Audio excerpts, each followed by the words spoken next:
Hello and welcome to Crimewatch. We are live for the next hour with this month's latest crime investigations, news and appeals. There are dozens of detectives right here in the studio ready for your call. Yes, and they urgently need your help to find a killer at large in Glasgow, responsible for the murder of Jean Campbell as she walked her dog just yards from her home. And I'll have my latest collection of faces, people wanted for bank robbery, drug dealing and stealing flash cars. And some incredible CCTV, including this numpty who tried to rob a bank wearing a high-vis vest. But we begin with what's become known as the true-life midsummer murder. For artist Valerie Graves and her family, it was meant to be the ideal Christmas break, house-sitting for friends in Bosham on the south coast of England. But the festivities ended with the brutal murder of the 55-year-old grandmother. We always did Christmas as a family. It's also Mum's birthday, so double celebration sort of thing. We just couldn't comprehend how it could happen. We were asleep in the house at the time.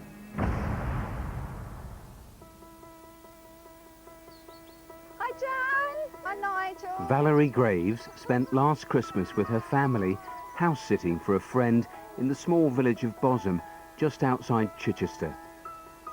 We were always invited down at weekends whenever we wanted to come down and stay, so it's just been a sort of a friendly relationship, and when they've not been there, we've been invited to use the home. Several family members dropped in over the festive period, whereas a core group made up of her sister Janet, her partner Nigel and Valerie's mother Eileen remained at the house for most of the holiday. Jan and Valerie's mother was ill prior to Christmas and she was hospitalised with pneumonia. And Valerie had come down from Scotland as a carer, and it was just decided that we would be able to all meet over the Christmas period and all stay in the house because it was larger. It's a lovely house. It overlooks Chichester Harbour. There's a creek inlet, wide open spaces. It's very quiet. We'd stayed at the house a couple of times a few years before, so it's somewhere that we knew. Christmas Day was a time for a double celebration. It was also Valerie's birthday. We always did Christmas as a family. Birthday celebrations in the morning and Christmas in the afternoon. She likes having the grandkids around for Christmas. I know we were really important to Mum, and that she was proud of us and that she spoke really highly of both of us. She was a big kid at heart, so she loved playing with the grandkids and messing around and being silly. She spent the whole day playing with Evie, my daughter, running around the house, playing all sorts of games, playing with all the different toys. So they had a lovely day.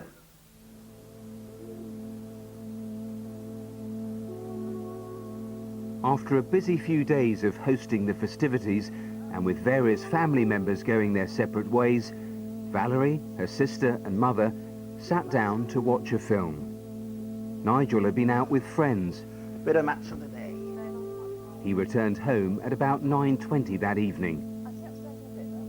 We had a busy day, so everybody started to drift off to bed around about 10:30, and left me sitting there watching TV, and I went up later. I was usually last to bed. Before going to bed, I'd make sure all the doors were locked and all the lights were out. And I obviously made my way upstairs to bed.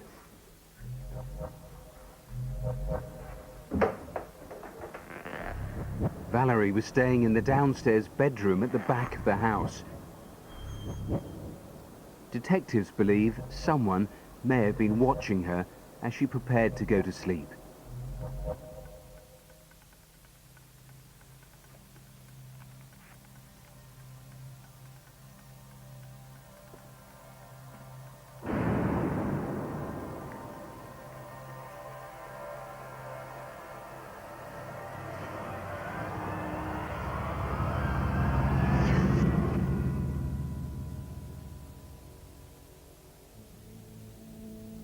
Valerie was bludgeoned with a hammer. A single strike would have been enough to kill her, but the attacker continued, landing dozens of blows to her face.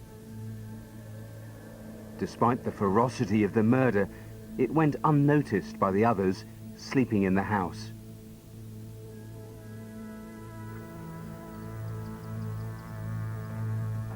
Jan was up first. The bedroom door was open, not wide open, but slightly more open than ajar. I sat in the bedroom and I was reading for half an hour. Then I came down and spoke to Jan and said, "Oh, is Valerie up?" Because her door was open. Not up yet. I think she's in with Mum. She said no, she hadn't seen her. Her mother was in the front bedroom on the ground floor. She may well have had a bad turn in the night, and Valerie may have gone in there to look after her or be with her. So we didn't think anything out of the ordinary. Do you mind going to the shop? At 9:20, Nigel went out to buy bread and milk. It was then that Janet decided to see if Valerie wanted a cup of tea.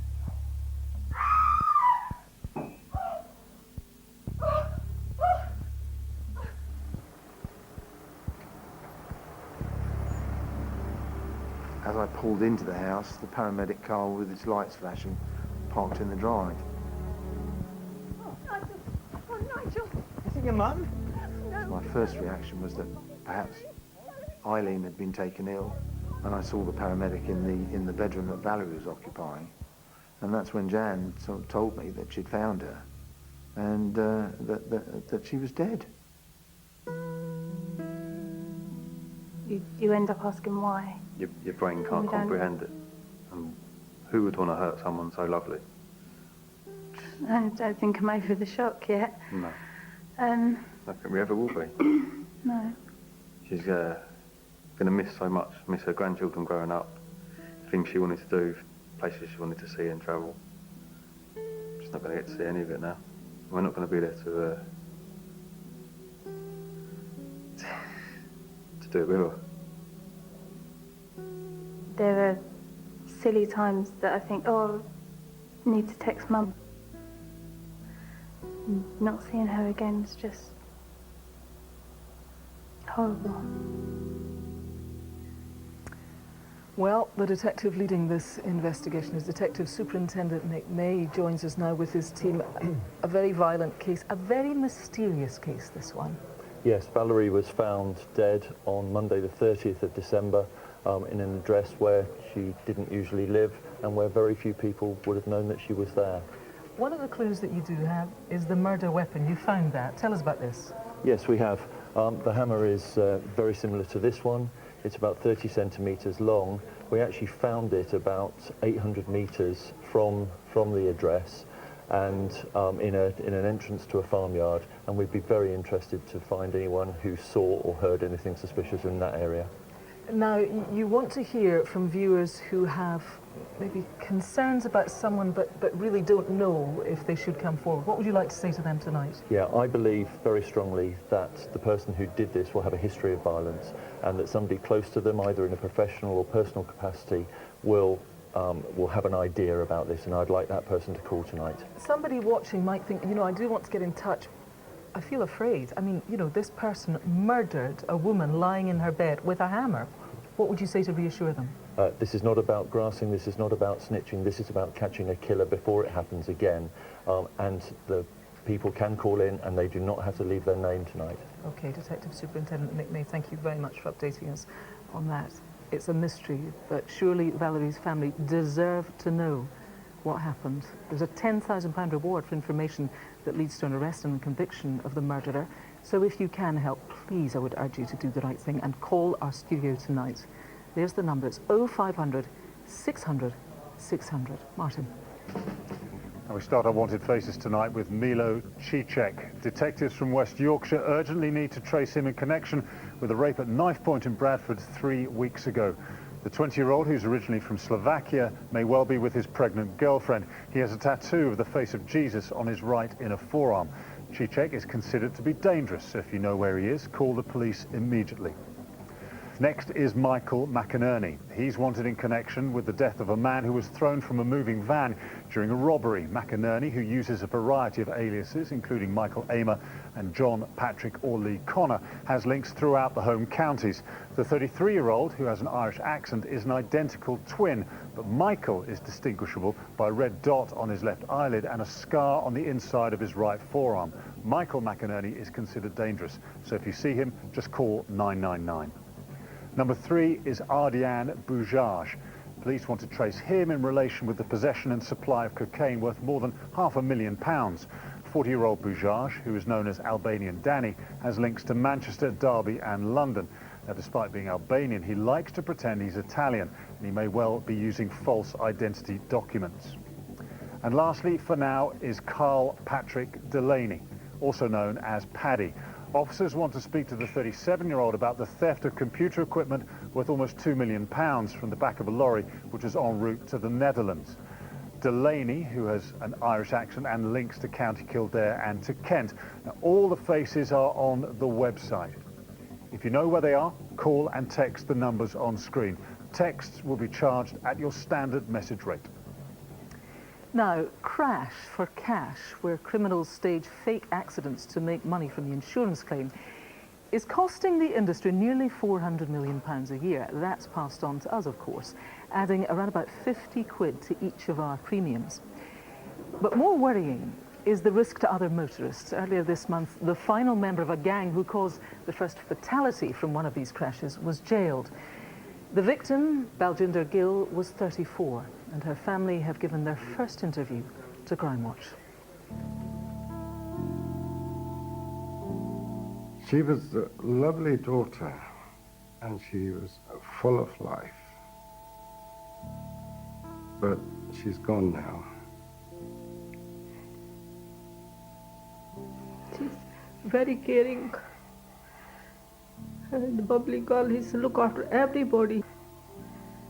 My sister was like my second mother. There's no one ever who would ever take her place. Never take her place. Crash for cash is a scam that puts innocent drivers in danger. Here's how it works. In most collisions, when one vehicle crashes into the back of another, the driver of the vehicle behind is deemed to be at fault.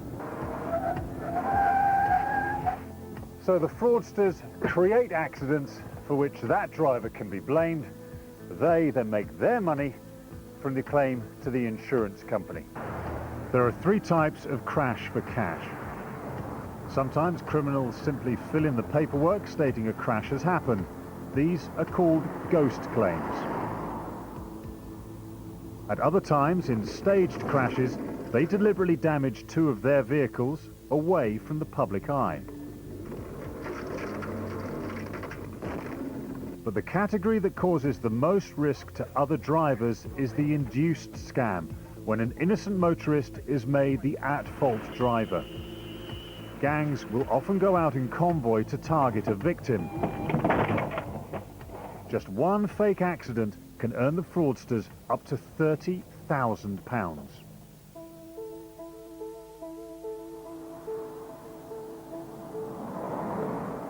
Here at Silverstone, the insurance industry's research teams are demonstrating automatic braking systems, which they believe could reduce collisions.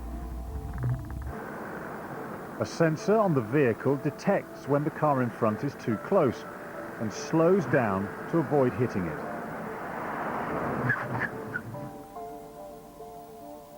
But until such time as it's technically impossible to stage a crash, it's up to detectives to investigate the criminals behind the scam.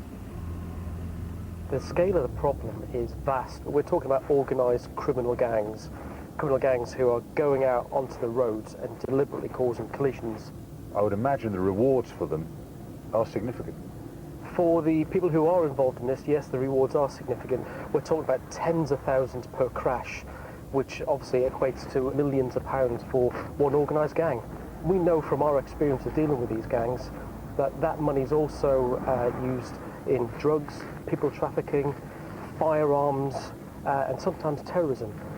Police typically make several arrests during the course of a single investigation. They often receive leads from the Insurance Fraud Bureau, set up by the industry to spot bogus claims. We have information about all claims and policies across all motor insurance. We then collect that data together and we analyse that to find the trends and patterns that the fraudsters are trying to hide from us. They estimate 1 in 7 personal injury claims are linked to suspected crash-for-cash scams. But the human cost of the crime was shown when Baljinder Gill became the first person to die as a result of crash-for-cash. A gang targeting motorists on the A40 outside London caused a chain of collisions in which the 34-year-old was involved.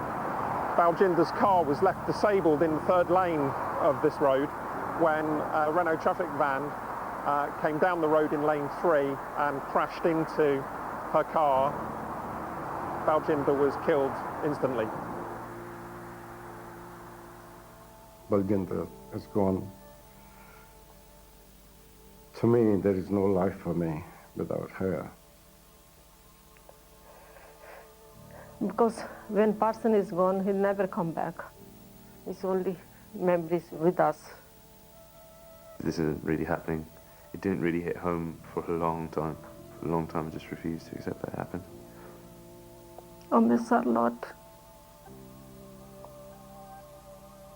Earlier this month, Irenia Staniak became the last of the gang to be convicted of causing Baljinder's death by dangerous driving and conspiracy to commit fraud. He was jailed for 9 years. The other members of the gang were previously sentenced to a total of 38 years for their part in the scam. As a police service, it's really important for us to make sure that we leave no stone unturned in trying to investigate such serious matters as these. We will investigate it, we will find you, and we will bring you to justice. My wife, my youngest son, they're looking at me, they're asking the answers. Where did we go wrong? What did we do to deserve this? And I don't have no answers for it. Well, I'm joined now by DCI Dave Wood of City of London Police, whose team deals with all kinds of insurance fraud, as well as BBC One Formula One presenter and lifelong motoring obsessive, Susie Perry. Welcome to you both. Dave, to you first of all, Crash for Cash has been around quite a long time. It's evolving though. Explain a bit more about it. That's right, Kirsty. We've seen a recent trend which goes by the name of Flash for Crash. What that involves is villains plotting up their vehicle at a busy junction. They then beckon the oncoming innocent motorist to proceed ahead by flashing their lights. As they do so, the villains drive their car into the innocent motorist, causing a crash, which then creates their meal ticket. It's horrendous, isn't it? We saw the devastation that's been caused to Baljinder's family by her death. Your family was involved, quite recently in something that you suspect was of this type. Yeah, well, a couple of years ago, it was a classic, really. 3 cars on a slipway. It was my father, him being the third car. The first car acted quite erratically. The second car slammed on the brakes. My dad went straight into the back of that second car, wrote his car off, and then realised when he got home he had no car, was in complete shock, and thought that he'd probably been scammed as well.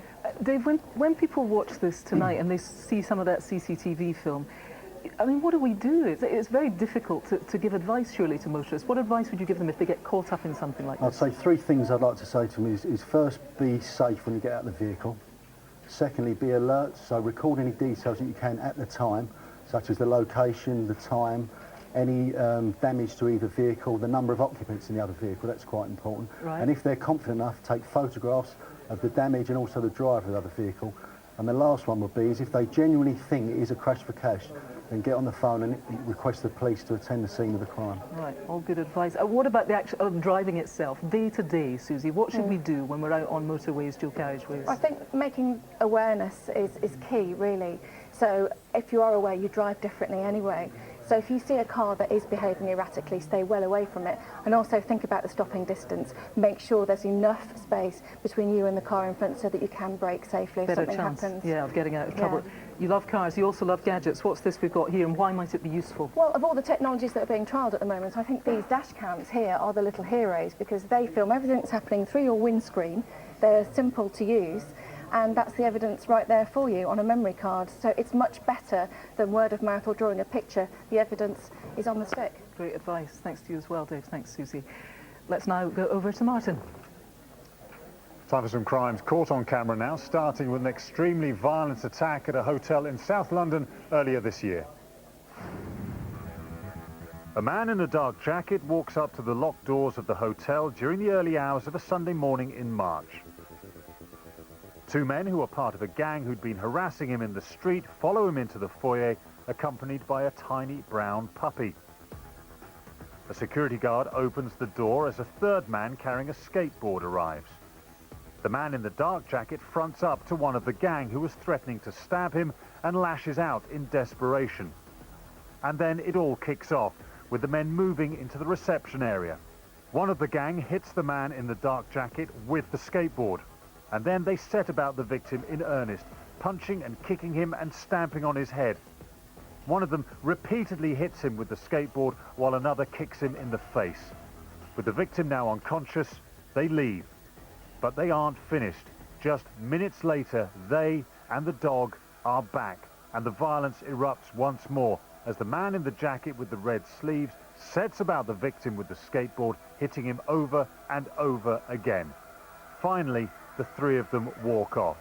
These thugs injured the victim so badly his brain swelled up, and he is still recovering from his injuries. Tell us who they are tonight. A man in a black jacket and cap walks into a bookmaker's in Manchester city centre on a Thursday evening last December. He chats briefly to the man behind the desk before leaping over the counter and grabbing him. The pair grapple, with the man in the cap punching the cashier several times. During the struggle, the attacker tried to open the cash drawer, but it was locked, so he ended up fleeing empty-handed. Now he took nothing, but he left this lovely shot of his ugly mug. Name, please. If you need another look, all the CCTV you've just seen is on the website. Call and text the numbers on screen if you can help. Right, still to come, will someone watching tonight be able to name the killer of Jean Campbell, murdered in a Glasgow park just moments after these pictures were taken? And some good updates on previous appeals, including a conviction for this thug who bottled a man in a row about his sexual prowess. But first, Matthew's got a roundup of the latest crime news. A female teacher has died after a stabbing at a school in Leeds. Police have arrested a 15-year-old male pupil in connection with the incident, and he is currently in custody. Officers were called to Corpus Christi Catholic College this morning. The teacher, who has not yet been named by police, was taken to hospital but later pronounced dead. Police have said there are no ongoing risks to pupils or staff at the school.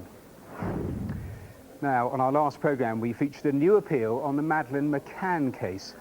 Officers were looking into a dozen crimes across the Algarve where an intruder entered British children's bedrooms. Well, since the programme, more than 500 people called police with information.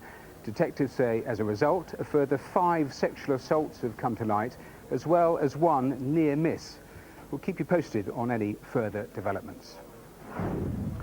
Now, a triple murderer has been awarded £815 in compensation after his nose hair trimmers were damaged. Kevan Thakrar, who's serving a minimum 35-year sentence, was awarded the sum after reportedly becoming stressed over the damage to his trimmers and the loss of some personal items, including photographs and fruit juice. The losses occurred when the 26-year-old was being transferred to a new prison after he stabbed 3 prison guards with a broken bottle. The district judge ruled that the damage to his items was aggravated because the Ministry of Justice hadn't apologised promptly or sincerely enough. Finally, have you ever wondered how criminals feel when red-hot pepper spray is squirted into their eyes? These new police recruits in Cheshire know full well. Once qualified, the trainee specials can use the spray to disable violent suspects. But before they use it on others, they're asked to experience it for themselves. We will work out quite easily by your reaction whether you've done it or not. So if anybody doesn't want to do it, now's the time to say, because otherwise we'll be wasting aftercare that somebody else will need. The pepper spray is designed to scald and temporarily blind. It works. Okay. Okay, let's just keep an eye on what we're doing. Yes, it hurts. That's all right, it hurts. Good stuff.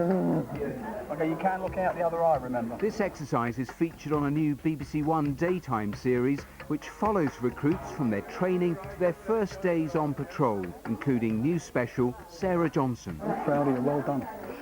Well done. Okay, put yourself on the line now, that's good stuff. Okay. It's all right. I have to say that was actually worse than childbirth. It was agony. It was horrible. If you have to use it now, you'll have a little bit more empathy with someone, won't you? You go, actually, I know that really hurts. And you can see more of that series first time on the front line on BBC One, weekday mornings at 11:30. Every case we feature has questions which need answering. But the murder of Jean Campbell has more than most. The 53-year-old was brutally attacked back in December whilst walking her dog in Cranhill in the East End of Glasgow. So why would anyone want to kill this popular grandmother?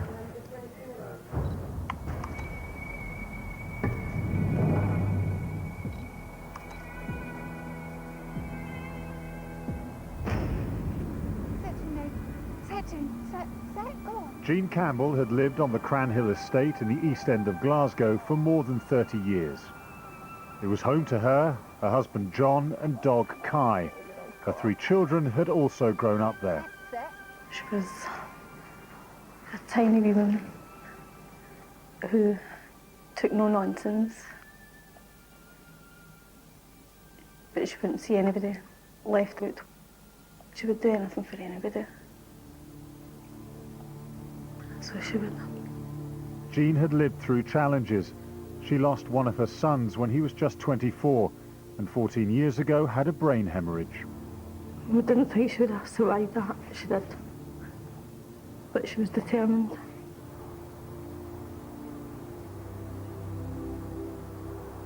On Friday, the 13th of December last year, Jean spent the day on the estate.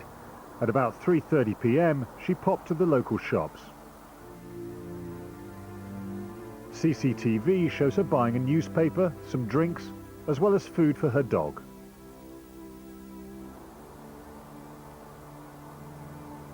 Must be a winner. Later that evening, shortly after her husband John left for his night shift at work, she spent time alone in their flat, only leaving briefly to take the dog out for a walk. My dad always walked the dog before he went to work. I do know, obviously later on that night, she's took the dog out twice, for whatever reason. And the second time she never made it home. Her final walk was at 10:30 p.m. It's unlikely she'd planned to be out for long. She left home just wearing her pyjamas, coat, socks and flip-flops. These are the last images of her alive before she entered Cranhill Park. It was a spot she regularly went to. She was less than 100 meters from her home.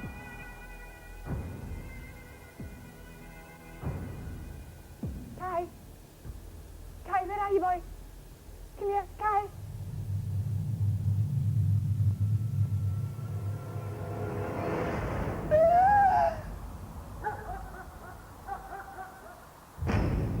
Jean had been severely beaten. Police can't be sure, but she may have been alive for several hours before she died from her injuries. Around 7:30 in the morning, Jean's husband returned home from work. Jean? Jean? Kai? Realizing that she wasn't there, he assumed she'd taken the dog out and went to find her. Oh, Jeannie. Oh, Jean.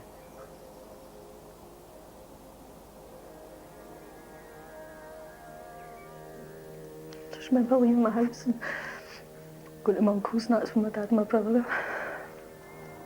And we get told it was a murder investigation. I actually thought she'd died of a brain hemorrhage. Somebody does know something. and somebody knows who's responsible, whether it's through talk or anything. And it's just, don't keep somebody else's secret, actually, whereas at the end of the day, it's, I don't want somebody else's family going through this. I wouldn't wish this on anybody.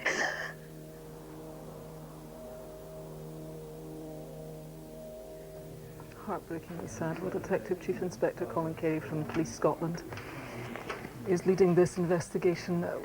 Understandably, you know, the family are torn to pieces by this. They need some answers tonight. Absolutely.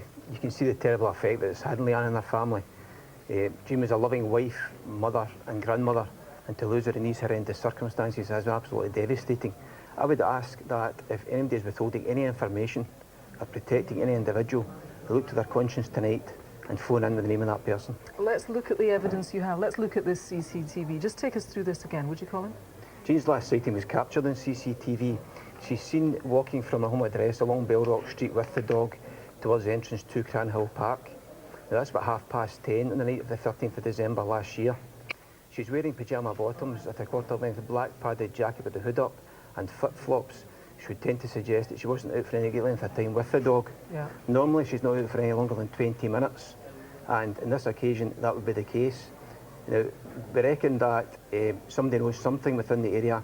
Now, if anybody's appeared at anybody's door that night, maybe a bit dishevelled, it looks out of place, please come forward. Yeah, just briefly on that, I mean, you think the key to this lies within Cranhill itself, do you?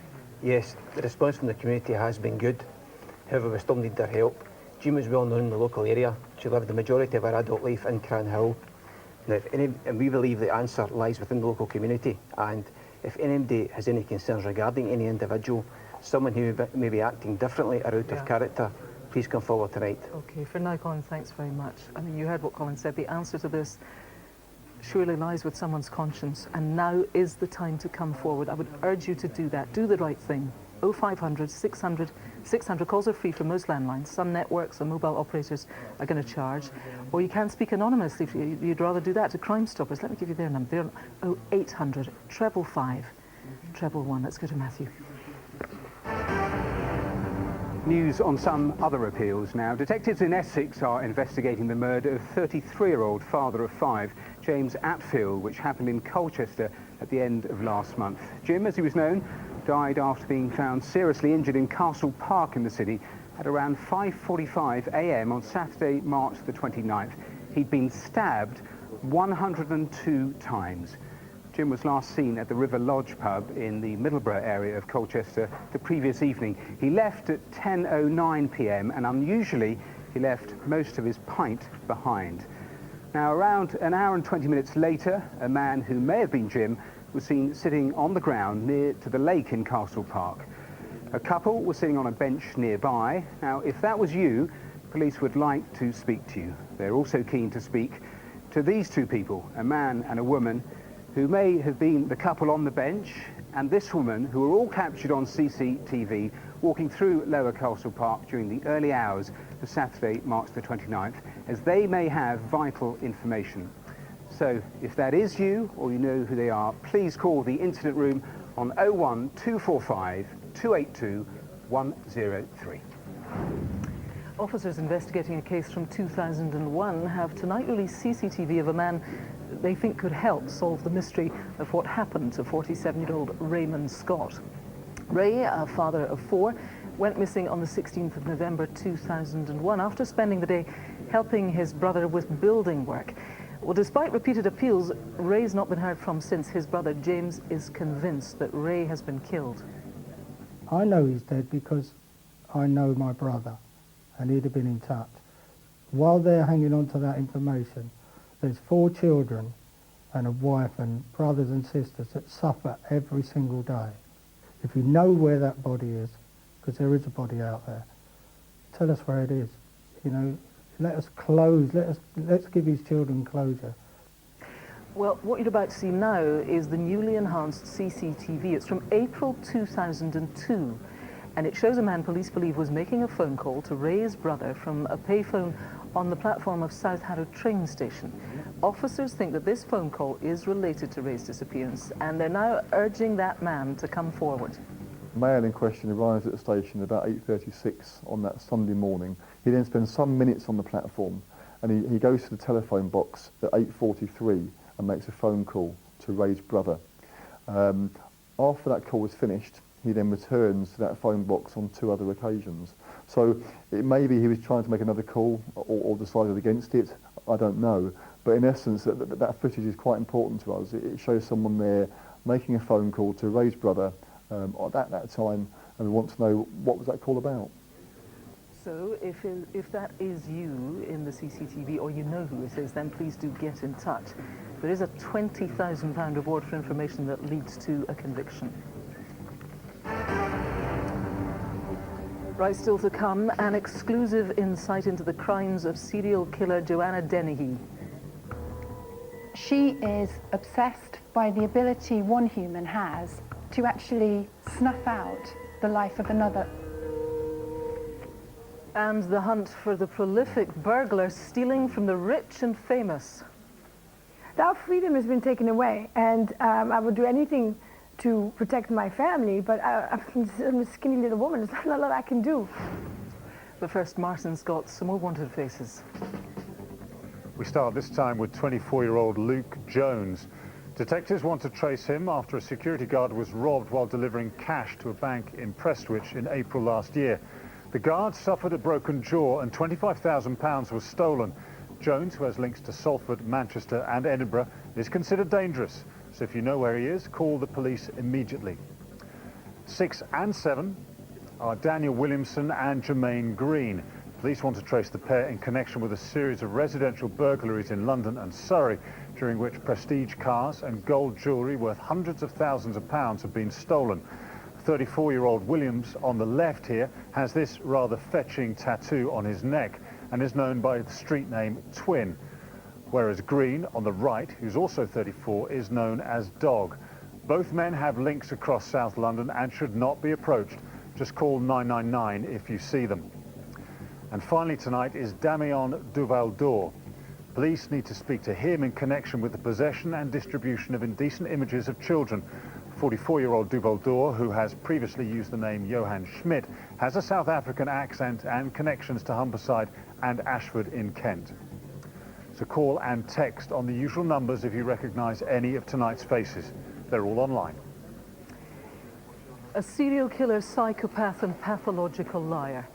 Joanna Dennehy described herself as a monster with a Moorish taste for blood. When earlier this year Dennehy was given a whole life sentence, she joined the ranks of Rosemary West and Myra Hindley as one of Britain's most infamous female murderers. Matthew's story of how she was caught contains some strong language.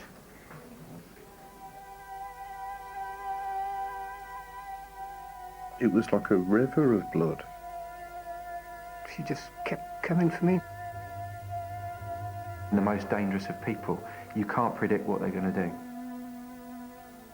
The story of Joanna Dennehy, the serial killer, is a dark and deeply disturbing one. It begins with a missing man and ends with 3 dead, their bodies dumped in ditches, and 2 others fighting for their lives. But how did this mother of 2 become a cold-blooded killer who murdered men for fun? Dennehy grew up in Hertfordshire with her parents and younger sister. Her childhood seems to have been comfortable and ordinary. But in a twisted fantasy, she claimed she'd been abused as a child and even that she'd killed her father. She is obsessed, fascinated by the ability one human has to actually snuff out the life of another. But she wouldn't be satisfied with just the fantasy of murder.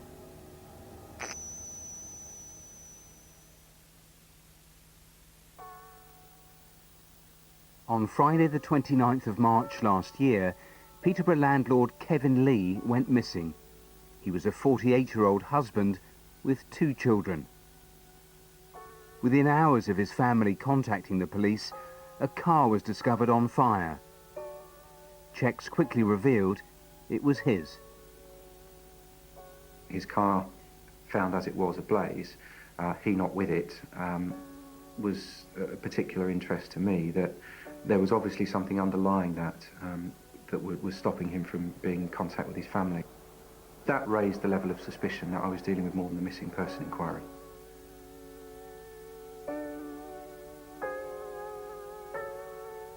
Their worst fears were soon realised. The body of Kevin Lee was found in a ditch. He'd been repeatedly stabbed in the chest, including through the heart. In a final act of humiliation, he was wearing a black sequin dress pulled up above his waist. The missing person case was now a murder investigation. You're standing literally in the middle of a field. You realise you've got no CCTV, you've got no witnesses. It was evident to me that the answer would be around the people in Kevin's life, and Joanne Dennehy was one of them. There was a suspicion that Kevin was having more than a friendly relationship with Joanna. Dennehy lived in a shared house in Peterborough, owned by Kevin. She seemed to have a power and influence over some men. They would become obsessed and fascinated by her. Police decided to bring her in for questioning. It was very evident very quickly that she was making herself very, very hard to find. And she wasn't alone. Detectives linked her to longtime friend, 7'3" tall Gary Stretch. It was clear to me that Dennehy and Stretch were involved in Kevin's death. And it was at that point that I took the difficult decision to put both their photographs into the media. Dennehy and Stretch together were a particularly dangerous combination. The pair got a thrill from their status, bragging they were like Bonnie and Clyde. Take a picture for me. They took these pictures while on the run. Officers from forces across the UK were now looking for them, and the police were about to get a major breakthrough. A detective in Norfolk was reviewing a theft at a petrol station and gave me that critical missing link, the registration number of a green Vauxhall Astra. Well, that was the absolute golden nugget. The car was traced to Hereford, 140 miles away, an area Stretch had links with. But by now, Dennehy had formed a sick plan. I want my son. This time, to murder at random. I felt a thump in the back of my shoulder. So just turned around and there was this girl. She said, I want to hurt you. I want to fucking kill you. Kicked her at least twice. Punched her. Made no effect. She just kept coming. Dennehy left him for dead, but she hadn't satisfied her lust for blood. Within 20 minutes, she struck again. This time, the attack was even more savage. I mean, the first thought I can remember was, well, this is it, you know, this is the day that I die. I mean, I just couldn't believe that I would survive, because there was just, it was like a river of blood. She was now taking more risks, attacking in broad daylight, but with multiple 999 calls reporting what she'd done, the police were closing in. At the very least in Cambridgeshire, we could show an association between Kevin and Joanna, and this was completely off the scale. Just 19 minutes after John Rogers was stabbed, police had caught Dennehy. She was arrested by officers in Hereford, was completely calm, offered no resistance, and even offered them the knife that she had carried out the attack with. Stretch wasn't in the car, but he was arrested within an hour. She was charged with 1 murder and the 2 attempted murders.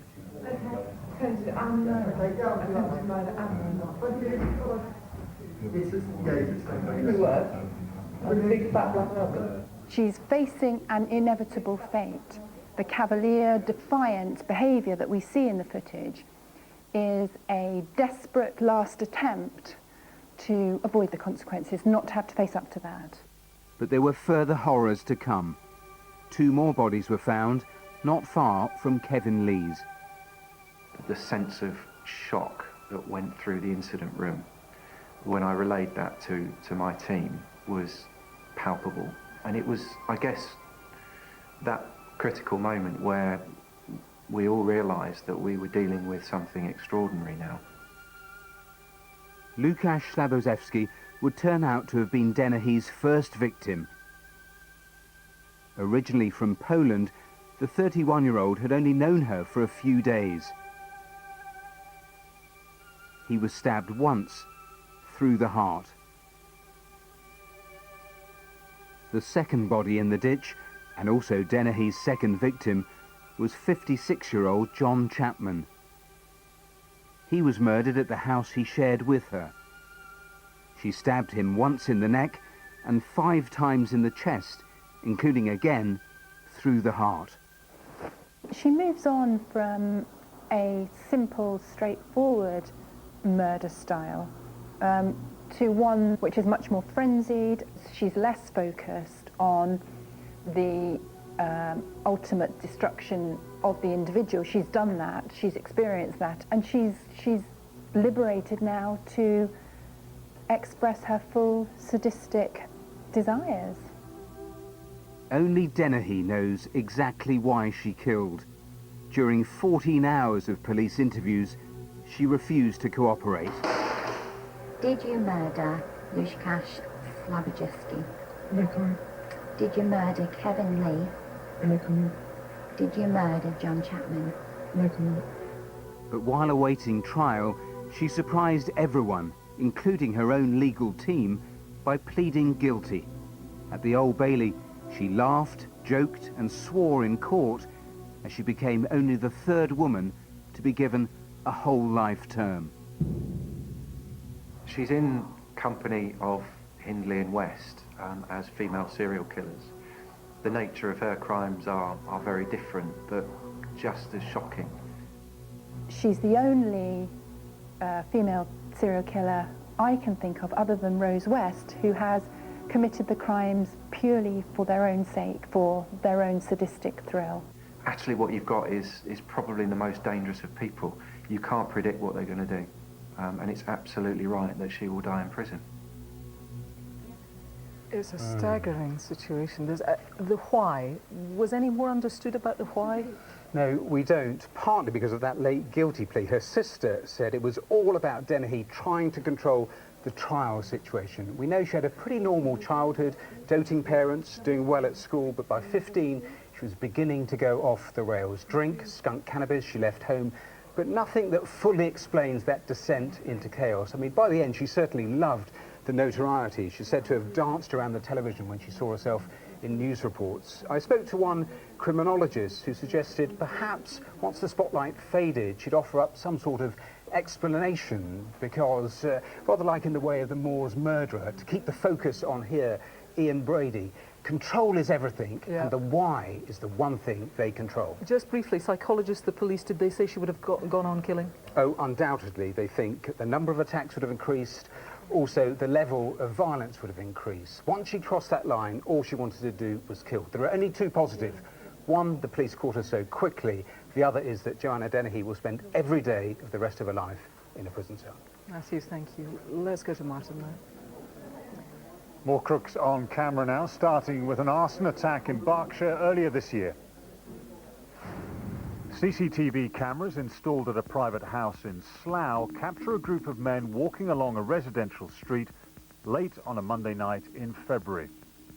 2 of the men walk up to the front door where they spray some sort of flammable liquid onto the floor. A 3rd man then appears and throws a match, but it doesn't catch light, so he tries again. This time the liquid ignites and engulfs the door in flames. The men then run off. Thankfully, no one was injured. Now, these men set light to a family home. Tell us who they are tonight. A group of friends walk up to a bus stop in central London early on a Saturday morning last June. They check the timetable before two of them walk off, leaving one woman to wait for her bus. Also at the bus stop is a man wearing jeans and a dark jacket and carrying a rucksack, as well as an older guy in a suit. The older man catches his bus, leaving the woman and the man in the dark jacket alone. After a few minutes, the man suddenly lunges at her and sexually assaults her. He then runs off. Now, those images of the attacker weren't great, but these ones, which were captured by another camera, are. Who is he? A man wearing jeans, a hard hat and a high-vis vest walks into a branch of Lloyd's Bank on a Thursday afternoon last month. Having ensured he's as visible as possible, he's also forgotten a vital piece of his disguise. You're supposed to pull up your mask before you walk into the bank. He approaches the counter, where he finally pulls up his mask and pulls out what looks like a handgun, pointing it straight at the terrified female cashier. He demands she hand over money, but she refuses. He waves the gun around as the frightened employees try to escape to safety. Getting nothing, he leaves empty-handed, concealing the gun in his pocket as he does. He tried to commit armed robbery whilst wearing a luminous jacket. Name this bungling bank robber tonight. Well, if you can name anyone featured in tonight's CCTV, please get in touch in the usual ways.